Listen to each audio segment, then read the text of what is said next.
Bom dia, meus amados irmãos, a graça e a paz do nosso bondoso Deus e o amor do nosso Senhor e Salvador Jesus Cristo possa crescer e abundar em nossas vidas e na vida de todas as pessoas que estão ao nosso redor, pela santa influência da presença do Espírito Santo de Deus em nossas vidas. Estamos começando uma nova semana e com ela começando também uma nova lição. Uma lição bíblica diária, cujo título da semana é O Testemunho de Jesus é Maior. Por que esse título? Porque no finalzinho do capítulo 5 de João, livro que nós estamos estudando, examinando, cada vírgula, cada palavra, no finalzinho deste capítulo, após Jesus Cristo ter curado um homem doente há 38 anos, após responder acusações falsas dos judeus, que dizia que ele havia transgredido o sábado por ter curado esse homem no sábado, que dizia que Jesus Cristo estava se fazendo um Deus igual ao Pai, e Cristo respondeu tudo isso a ele. E no finalzinho deste capítulo, que nós iremos estudar essa semana, ele afirma que o testemunho dele era verdadeiro, o que ele estava dizendo era verdadeiro, o que ele estava fazendo ao curar vinha do verdadeiro, do Pai, E ele cita o João Batista, Aquele grande mensageiro precursor que ia à frente preparando o caminho para a chegada do Messias, que é o próprio Jesus Cristo.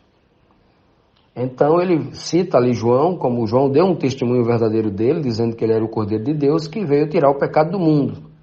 E agora Jesus Cristo, dando continuidade a esse raciocínio, diz que o testemunho dele é maior do que o de João Batista, não só porque os fariseus, os líderes religiosos do judaísmo naquela época, tinham um certo temor a João Batista, porque multidões seguiam João Batista. E eles temiam também o povo, Como a maioria dos políticos de hoje, do mundo inteiro, temem a opinião pública, a ação popular. Pois bem, e o verso síntese da lição desta semana está no capítulo 5 de João, versículo 36, que diz assim: Mas o testemunho que eu tenho é maior do que o de João, porque as obras que o Pai me deu para realizar, as mesmas obras que faço dão testemunho de mim, que o Pai me enviou. Ora, João também não teria sido enviado pelo Pai? Não é? Ou João já teria sido enviado pelo próprio Filho, ainda na condição divina, até porque João Batista, ele é mais velho do que Jesus Cristo, uns 6 meses mais velho que Jesus Cristo. Antes de Jesus Cristo se esvaziar e se transformar, vir como ser humano, João Batista foi enviado primeiro, e ele ainda estava na condição divina, Jesus Cristo. Ele poderia ter dado ordens aos seus anjos, para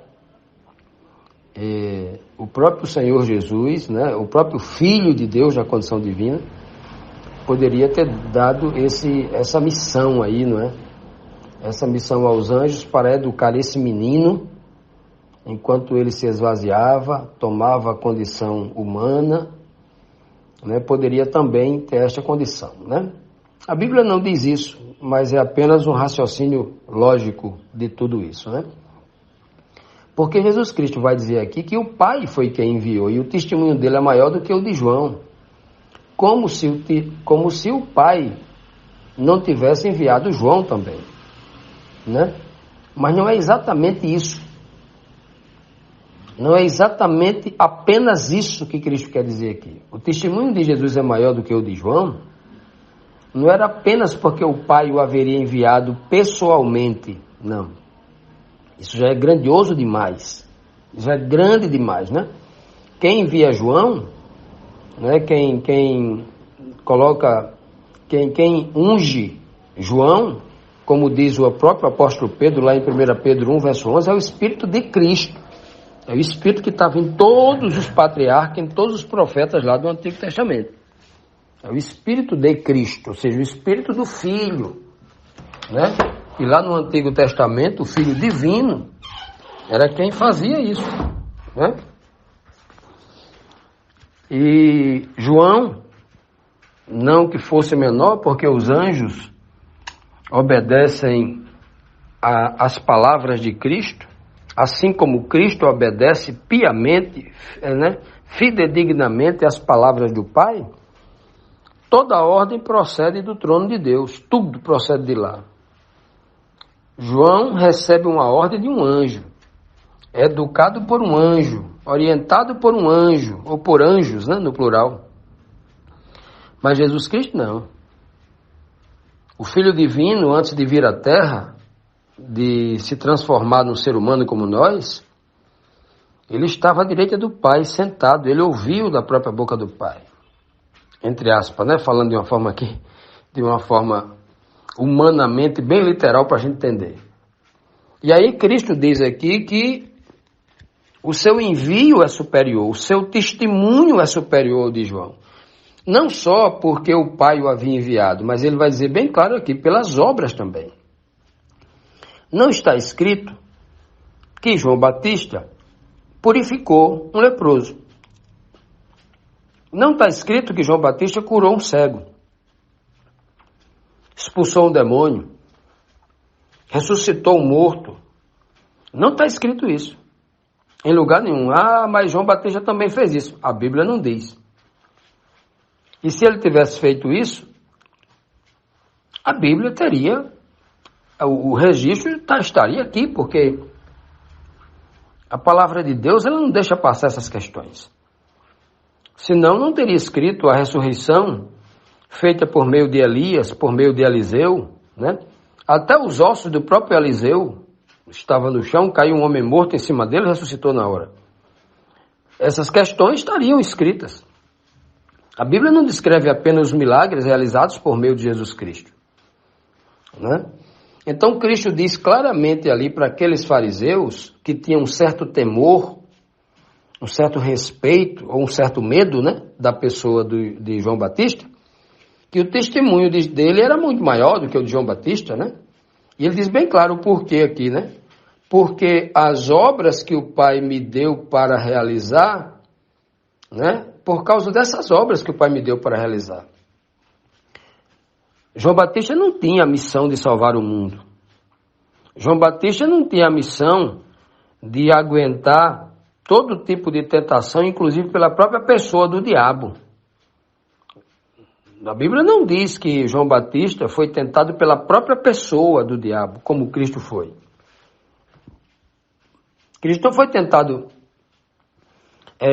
por anjos caídos, por demônios enviados pelo diabo. Jesus foi tentado pela própria pessoa do diabo. E as obras que ele realizou, nós não encontramos nada parecido que João tenha sido. Não que a obra de João não seja importante, nós estamos falando disso. Mas é que a obra que Cristo veio a fazer, João Batista não poderia fazer nunca.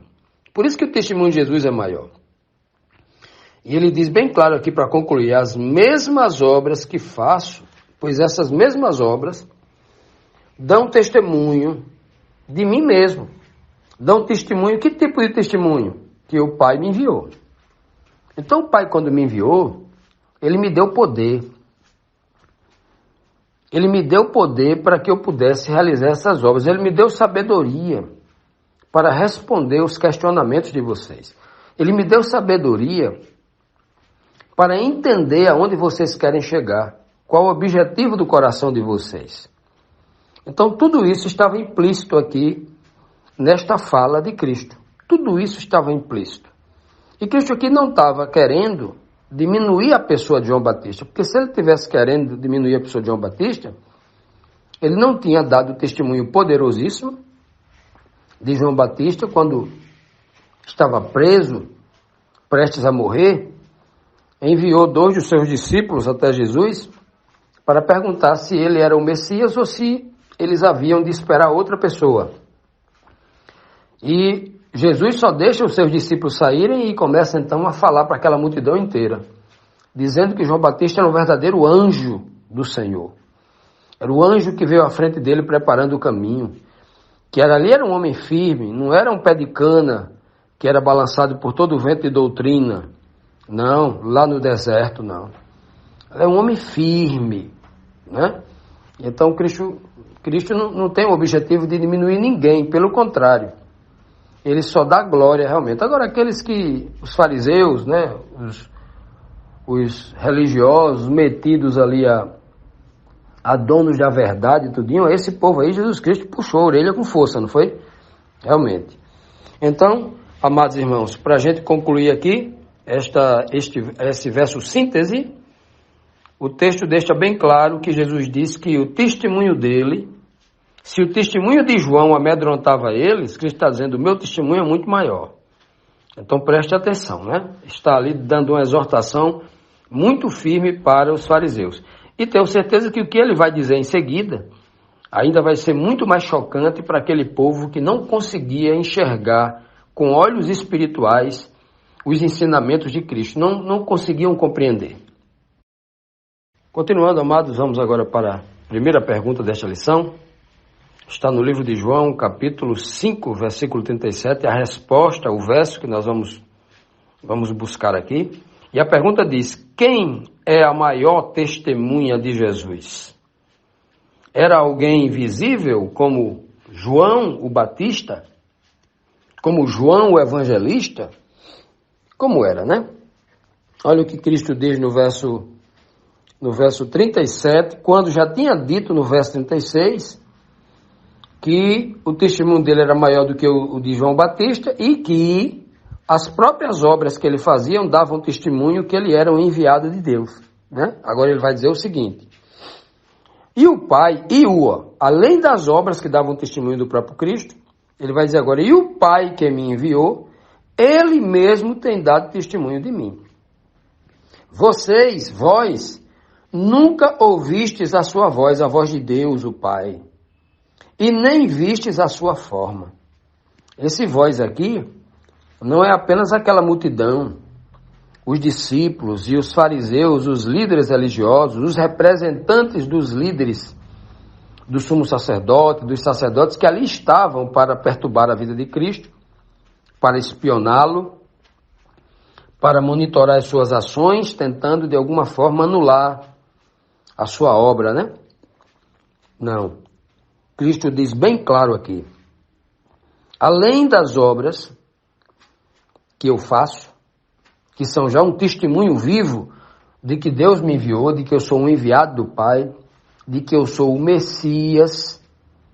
Além disso, o próprio Pai que me enviou, ele tem dado testemunho de mim. Por exemplo, a Bíblia não diz que quando Jesus saiu do batismo ali do Jordão, com João Batista, diz que todo mundo ouviu aquela voz que dizia, né, este é meu filho amado em quem me comprazo. Olha que testemunho. O pai dando testemunho do filho. O pai está dizendo, esse não é só o Messias, esse não é o meu enviado, esse é meu filho. Olha que coisa linda, que coisa forte. Não é? Então, quando Cristo diz, e o pai, ele está dizendo, eu sou filho, eu não sou só o enviado dele. Eu sou um enviado especial. Foram enviadas muitas pessoas da parte de Deus, por meio de Cristo. Muitos patriarcas, muitos profetas foram enviados.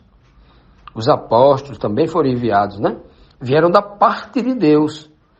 Mas nenhum era filho literal de Deus. Nenhum. E olha que coisa linda, não é? Ele está dizendo, e o Pai? Ele não diz Deus, ele diz o Pai. Sempre diz, eu sou filho. Olha, o que é que vocês entendem que um filho é para um pai?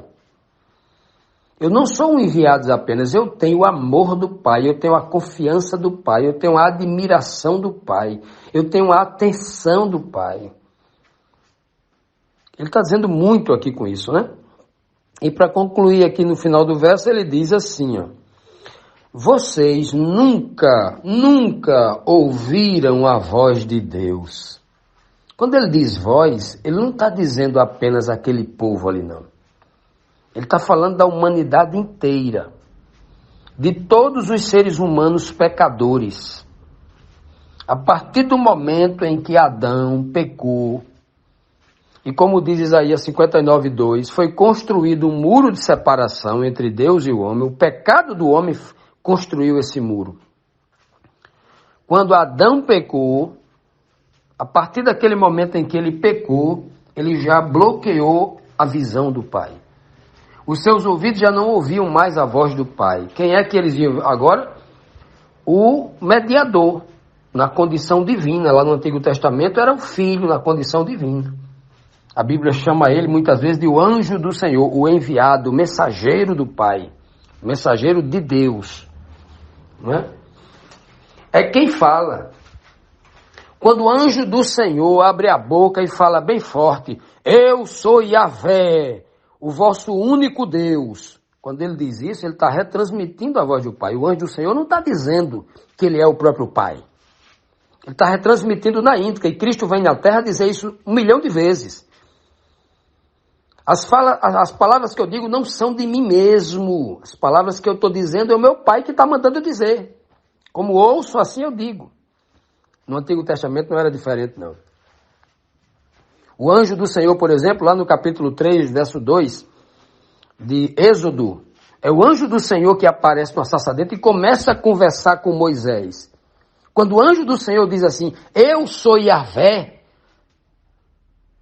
o anjo está dizendo claramente para Moisés ali, está retransmitindo na íntegra as palavras do Pai que foi mandado ser dito ali a ele.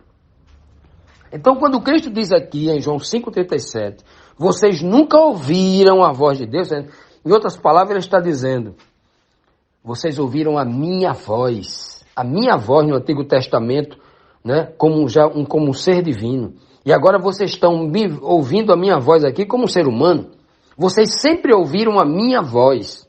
O som da voz era meu, a palavra, a mensagem não é minha. Eu estou retransmitindo do Pai. Vocês nunca ouviram a voz de Deus. Ouviram a minha. Que coisa linda, né? Jamais os fariseus iriam entender o que ele está dizendo aqui, né? Inclusive, muitos cristãos hoje não conseguem entender isso. Imagina antigamente. E aí, amados, olha, ele diz também, vocês nunca viram a aparência de Deus. Aí muita gente quando lê lá no Antigo Testamento assim, ó, e Deus apareceu face, e Moisés falava face a face com Deus, Abraão falava face a face com Deus. Olha, aqui está dizendo que Jesus disse que ninguém nunca viu Deus aqui. Jesus não, a Bíblia toda, né? Em João 1,18 diz que o Deus invisível, ou seja, o homem, o pecador não pode ver Deus. Né? O Deus invisível, né, foi revelado em quem? Na pessoa do Filho unigênito. Ele fala unigênito. Lá no Antigo Testamento, o unigênito, o Filho divino. Unigênito refere-se ao Filho divino. Primogênito refere ao Filho humano. Olha que coisa linda. Deus se revelou, diz lá em João 1,18, na pessoa do Filho unigênito. Se revelou à humanidade, desde o Antigo Testamento. E no Novo Testamento, no Filho do Homem e no primogênito que saiu dos mortos, Jesus Cristo. Não só João 1,18 diz que Deus é invisível, né?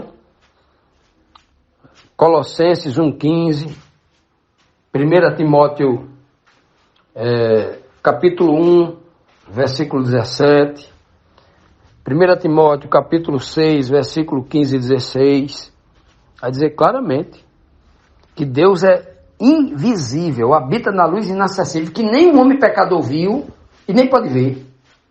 Para ele ver Deus, vai ter que ser transformado no abrir e fechar de olhos, como diz o apóstolo Paulo. Tem que ser outra criatura espiritual, santa, perfeita, transformada pelo poder de Deus, né? Mediante Jesus Cristo. É assim que tem que ser. E que beleza, né? Que beleza nós olharmos para esse texto aqui e Jesus dá um testemunho tão poderoso para aqueles fariseus ali, para os discípulos e a multidão que ali estava, né? Mostrando claramente quem ele era, qual era a sua missão, o que ele veio fazer aqui. Olha que testemunho poderoso. Vocês nunca ouviram a voz de Deus. Vocês nunca viram a sua face, a sua aparência, né? Vocês nunca viram. E eu me lembro aqui da visão de João, no capítulo 4 do Apocalipse, que ele vê o trono de Deus e vê Deus sentado ali. Mas ele não descreve Deus. Ele descreve uma luz. Ele vê Jesus em glória, descreve o rosto dele, os cabelos brancos, os olhos de fogo, um rosto resplandecente como o sol, da boca saindo uma espada de 2 gumes, vestes brancas, pés de latão reluzente, um cinto de ouro. Ele faz uma descrição perfeita de Jesus Cristo. Mas quando ele vê Deus sentado no trono no capítulo 4, ele só vê luz. Ele não vê olho, não vê nariz, não vê boca, ele não descreve nada. E é por isso que no Apocalipse inteiro, João vai se referir ao Pai como aquele que está sentado no trono. O que está sentado no trono? Aquele, o tempo todo. Que maravilha, não é mesmo? Que o Senhor possa abrir a nossa mente, nos revelando essa coisa espiritual, essa mensagem espiritual poderosa que Ele quer revelar aos seus filhos, né? Os simples, porque o poder de Deus se aperfeiçoa na fraqueza. Continuando aqui, meus amados, vamos agora para a segunda pergunta, né? A segunda pergunta nos traz aqui mais um questionamento. Por que os fariseus não podiam dar do mesmo testemunho de Jesus? Por que os fariseus jamais dariam um testemunho como Jesus dava? Por que os fariseus jamais poderiam dar um testemunho poderoso como o dos profetas ou o dos apóstolos? Por que eles não poderiam dar esse testemunho? Vamos aqui ver o texto, né? O verso seguinte, que é o verso de João, capítulo 5, versículo 38, que diz assim: E a sua palavra não permanece em vós, porque não credes naquele que o Pai enviou. Aqui Jesus Cristo está dizendo que, embora o testemunho dele fosse poderoso, diante das obras que ele fazia, embora o testemunho dele fosse poderoso porque o Pai estava nele, o Pai estava com ele, fazendo aquelas obras todas, né? E era a única forma de o Pai estar com eles, né? Era habitando no templo de Deus, que é Cristo, na casa de Deus, que era Cristo, né? O próprio Cristo, o verdadeiro templo vivo de Deus, né? Onde Deus habitava. Embora eles não... Cristo falasse tudo isso, tentando mostrar que o Pai estava nele, que era enviado de Deus, que eles deveriam escutar Jesus Cristo, porque se tivesse dando ouvido a Cristo, dando ouvido ao próprio Deus, aqueles diziam que amavam, que obedeciam, que reverenciavam, que tinham medo até de pronunciar o nome de Deus. Até hoje é assim, esse mito maluco que eles inventaram lá, né? Tinham medo de pronunciar o nome de Deus. Se Deus disse o nome dele, o nome é para ser dito. Dito com reverência e com respeito, mas é para ser dito. Eles são tão malucos, são tão religiosos, que não dizem o nome de Deus não, dizem Hashem. Hashem quer dizer o nome. Olha só, já viram que nível de loucura, de religiosidade, de crendice humana, de invencionice humana, doença religiosa, é isso que eles tinham. Até hoje é assim, tem muita gente ainda preso àquela doença dos fariseus, né? A mentezinha bem pequenininha, não tem espírito, parece que eles nasceram sem razão, sem espírito, né? O diabo, né, cegou, como diz Cristo, né? Como diz o apóstolo Pedro, o diabo cegou, né, o entendimento dessas pessoas para não entenderem isso. E então Cristo diz aqui para eles assim, olha, preste atenção, esta palavra de Deus, quando ele fala, e a sua palavra, a palavra de Deus, porque o contexto aqui ele está falando do Pai, o Pai que enviou ele, né? O Pai a quem eles nunca ouviram a voz, o som da voz de Deus, e nem viram a face, a sua aparência. esse pai, diz aqui, a sua palavra, a palavra desse pai, não permaneciam neles, naqueles fariseus. Por quê? Aí Cristo vai dar o porquê aqui, olha. Inclusive a palavra porquê literalmente está aqui, olha. Porque vocês não creem, vocês não têm fé. E aí, tanto no capítulo 4, no capítulo 5, no capítulo 6, no capítulo 7, 8, 9, 10, 11, 12, nos capítulos que se seguem de João, todas as vezes que Cristo vai abrir a boca, ele vai dizer: o problema da humanidade é a falta de fé, não creem. Vocês querem todo tipo de milagre na vida de vocês, mas não acontece porque vocês não creem. Vocês querem compreender a Bíblia toda, querem compreender Deus, querem compreender essa doutrina, querem compreender isso e aquilo outro, mas vocês não compreendem porque falta o principal. Vocês não creem. Ora, se a crença é o maior poder do universo, e Deus confere gratuitamente aos seres humanos, e essa crença só vem ao homem quando o homem dá ouvido à palavra de Deus. Quando ele escuta a palavra de Deus e resolve fazer o que está mandando ali. Quando ele resolve fazer o que está mandando, ele está crendo. E a partir daquele momento, quando ele resolve fazer o que a Bíblia está mandando, a fé começa a nascer no coração dele. A fé vem pelo ouvir a palavra de Deus, diz lá em Romanos 10, 17. Então essas pessoas não criam em Deus porque eles não tinham fé, não criam, né? Não tinha o dom da crença, o dom da fé no coração, justamente porque eles não ouviam Jesus Cristo. Não queriam ouvir a palavra. Eles estavam ali para ser religiosos, para repetir rezas do que eles ouviam nas sinagogas, dos grandes mestres, que eles fizeram grandes, né? Os grandes mestres. Assim como o povo pagão fazia um ídolo de um pedaço de madeira, eles faziam ídolos dos homens. E seguiam esses ídolos. E esses ídolos começavam a inventar filosofia, como os crentes de hoje, né? Eles deixam de ler na Bíblia. Por exemplo, vou dar aqui 2 exemplos para não ficar muito longo o áudio. Vamos lá. Ele diz assim, olha, Jesus é Deus porque Jesus fez milagres. Isso é uma reza que ele vem escutando da Igreja Católica. Não tem verso nenhum na Bíblia que diz isso, mas eles aprenderam às vezes da Igreja Católica, né? Jesus é Deus porque fez milagre. Aí Jesus vem e diz assim, bando de mentiroso, eu não sou Deus por causa disso, não. Lá em João 14, 10, Cristo fala assim, olha, as palavras que eu digo, não digo de mim mesmo, o Pai que está em mim é quem faz essas obras. Todas as obras que Cristo fazia aqui na terra, tanto falando ou fazendo, não era dele, era o Pai que fazia através dele. Isso foi tão bem compreendido pelos apóstolos, pelos discípulos, que Pedro, cheio do Espírito Santo, no capítulo 2 de Atos, vai dizer, no verso 22, 2:22 de Atos, ele vai dizer claramente, sabe este Jesus Cristo que vocês crucificaram aí? Deus, por meio deles, fez milagres potentosos, grandes prodígios e sinais miraculosos. Deus fez através dele. Todo mundo sabia que era o Pai fazendo o milagre. Nunca foi a pessoa de Cristo, especificamente, unicamente ele. Era o Pai fazendo através dele. Cristo era o meio, sempre foi o meio pelo qual o Pai, né, toca a humanidade, age pela humanidade, salva a humanidade. Isso é muito claro. Já imaginou? Muitos religiosos hoje, e teólogos grandes, assim, ó, Jesus é Deus, não tem argumentação bíblica, não tem nenhum verso dizendo isso, né? Aí eles inventam. Jesus é Deus porque ele fazia milagre. E tem muitas outras conversinhas como essa, tem mais umas 10, que eu não vou tratar aqui agora. Que quando a gente vai para a Bíblia, Jesus vai desmentir com um texto direto, objetivo, claramente dizendo que não é assim do jeito que eles estão ensinando, não. Então essas pessoas, do tempo de Cristo lá, esses fariseus, é do mesmo jeito. Eles não criam na palavra, eles não eram crentes da palavra. Eles eram crentes de ouvir os outros homens, a lógica dos homens. E aí por isso que tem tanto crente hoje, seguidor de pastor de igreja e seguidor de YouTube. Porque não conhece a palavra, tem preguiça de examinar a palavra, tem medo de se ajoelhar diante de Deus e chorar e clamar, pedindo por discernimento espiritual, para compreender a profundidade espiritual porque esta palavra é espiritual. Esta palavra não é humana.